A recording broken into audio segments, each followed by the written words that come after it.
안녕하세요. 보타임의 미국 소식입니다. 6월 15일 헤드라인 뉴스를 전해드리겠습니다.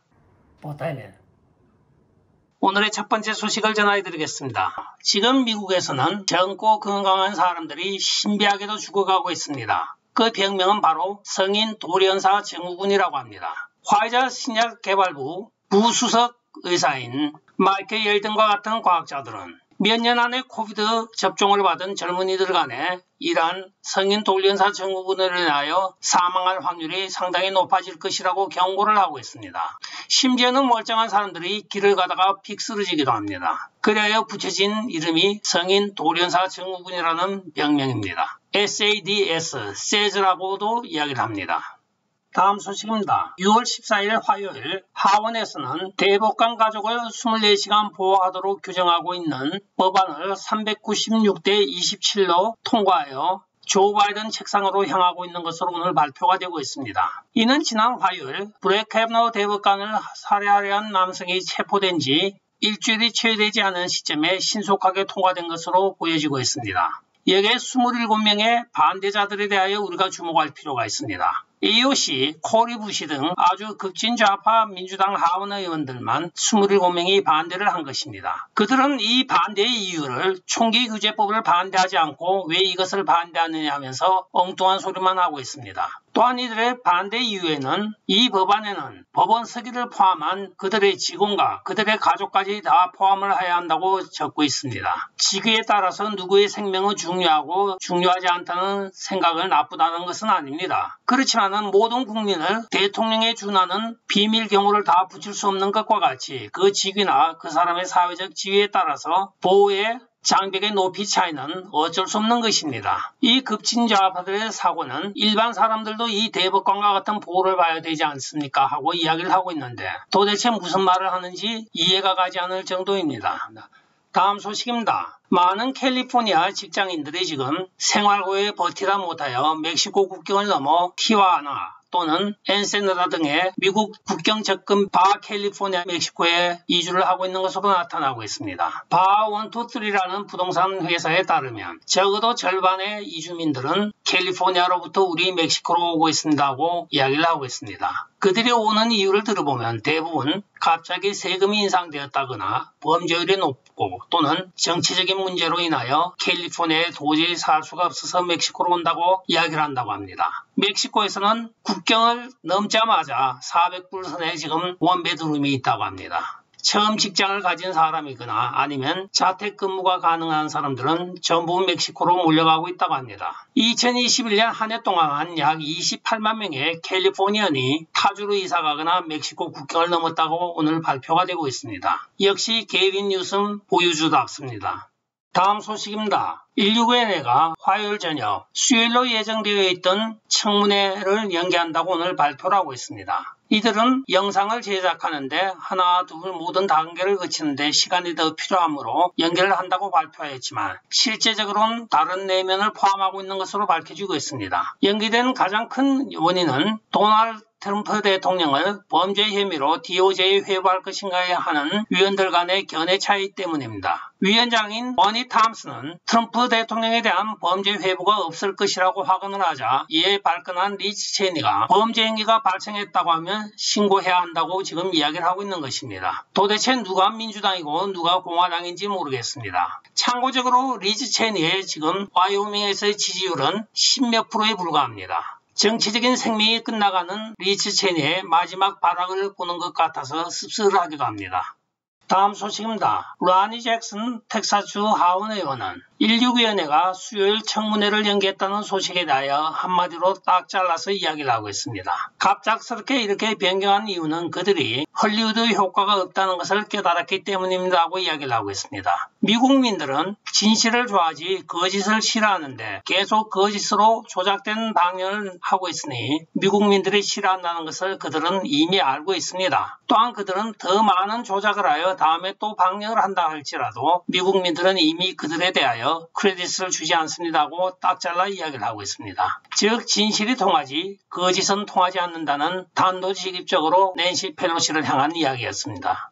다음 소식입니다. 지금 16위원회 특별 프로그램이라고 하여 온 매스컴이 난리를 치고 있는 가운데 상원에서는 FBI에 관하여 청문회가 열리고 있었습니다. 여기에 테드 크루즈 텍사스주 상원 의원은 질 샌본 FBI 사무국장을 불러 질문을 하고 있습니다. 1.6 사건 때 FBI 요원이나 또는 에이전트 중에 그 소요에 가담한 자가 있습니까? 하니까 질 샌본이 대답하기에 저는 대답을 할 수 없습니다 하고 이야기를 하고 있습니다. 분명히 선서를 하고 상원에 출두한 사람이 이렇게 엉뚱한 대답을 하고 있습니다. 그러자 제가 묻고 있는 것은 그 사이트에 들어가서 확인을 할 수 있습니까? 없습니까? 하니까 FBI 국장이 저는 그것을 들여다볼 수가 없습니다 하고 이야기를 하고 있습니다.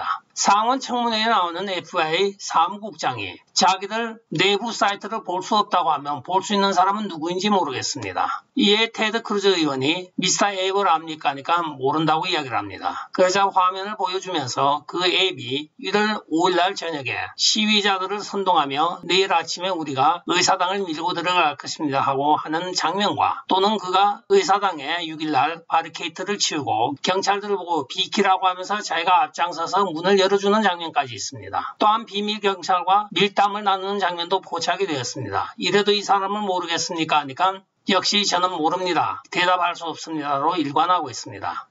FBI가 결국은 미 의회 상원 법사위원까지도 아주 우습게 여기는 광경이 벌어지고 있습니다. 그러나 이것을 취재한 메인스트림 미디어는 한 군데도 없습니다. 일부 로컬 특파원들이 취재를 하여 로컬 신문에 올린 내용이었습니다.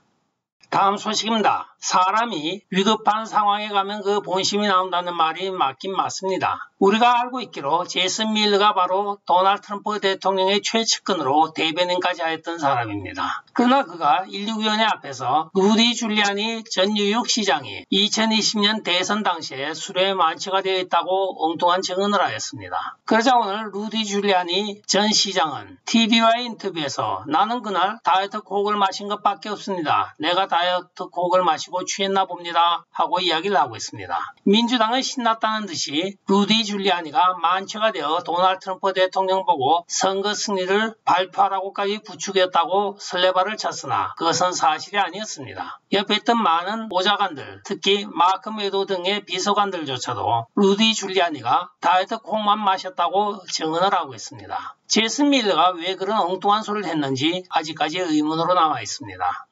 다음 소식입니다. 어저께 돼지고기 가공 공장이 문을 닫는다는 보고에 이어 오늘은 위스콘신주 와파카에 있는 페스티브 푸드라는 회사에서 지금 화재가 발생하였습니다. 이는 최근에 미국에 1년 반 동안 97번째 식품 가공 회사의 화재 또는 사고 발생 건으로 보고가 되고 있습니다. 이 회사는 수제 피자를 만드는 회사로서 미국 전역에 고급 피자를 공급하고 있는 제조업체입니다. 2021년 1월 이후에 수많은 미국에서 식품 가공 회사가 불이 나거나 비행기가 추락하거나 또는 여러가지 사고 발생이 연이어지고 있습니다. 최근에 식품 가격이 오르고 있는 이 시점에서 그 폭등을 부추기는 이러한 현상들이 많이 나타나고 있는데 아직까지 원인은 규명되지 않고 있습니다. 이 공장의 불은 현재까지 보고된 바로는 대형 식품 가공 회사의 사고에 97번째로 보고가 되고 있습니다. 다음 소식입니다. 2019년부터 캘리포니아 오클랜드에서는 빈집에 대하여 3,000불 내지 6,000불의 빈집세를 부과하였습니다. 맨 첫해에는 3,000불을 부과하고 2년째가 되면 6,000불을 부과하는 식으로 하여 오클랜드시는 추가 세수를 약 700만 불을 벌은 것을 모토로 삼아 지금 샌프란시스코에서도 2023년부터 시행할 예정으로 의회에 상정이 되어 있다고 전해지고 있습니다. 최근에 캘리포니아에서 해외 또는 타주에서 많은 부자들이 와서 집을 사놓고 거주를 하지 않고 있는 데 따른 빈집세가 부과되는 현상입니다. 그러나 최근에 또한 새로운 앱이 개발되었습니다. 에어비앤비라고 하여 빈집을 임대해주고 돈을 버는 시스템이 있기 때문에 이들은 거기에 대하여 별 걱정을 하지 않고 있다고 합니다. 1년 중에 한두 달만 임대를 하여 에어비앤비에 위탁을 하면 그 이상의 돈을 벌 수 있기 때문입니다. 결과적으로 세금을 더 걷고자 하는 시와 또는 거기에 대응하고 있는 부동산 업주 간의 팽팽한 신경전이 캘리포니아에서 계속 이어질 전망입니다. 오늘의 마지막 소식을 전해드리겠습니다. 지금 전 세계적으로 와인 시장이 성행하고 있는 가운데 이에 도전하기 위하여 코카콜라가 소유하고 있는 잭 데니엘사와 코카콜라를 섞어 만든 알코올 도수 5도의 잭 데니엘스 코카콜라라고 하는 새로운 칵테일 음료가 등장을 하였습니다.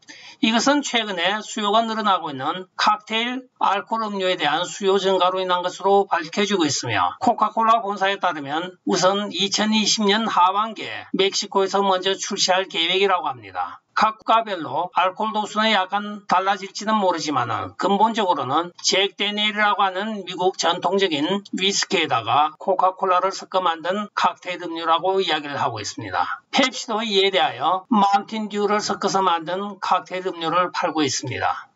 끝까지 시청해 주셔서 감사합니다. 좋아요, 구독, 알림 그리고 공유 부탁드리고 댓글 많이 부탁드리겠습니다. 안녕히 계십시오. 바이.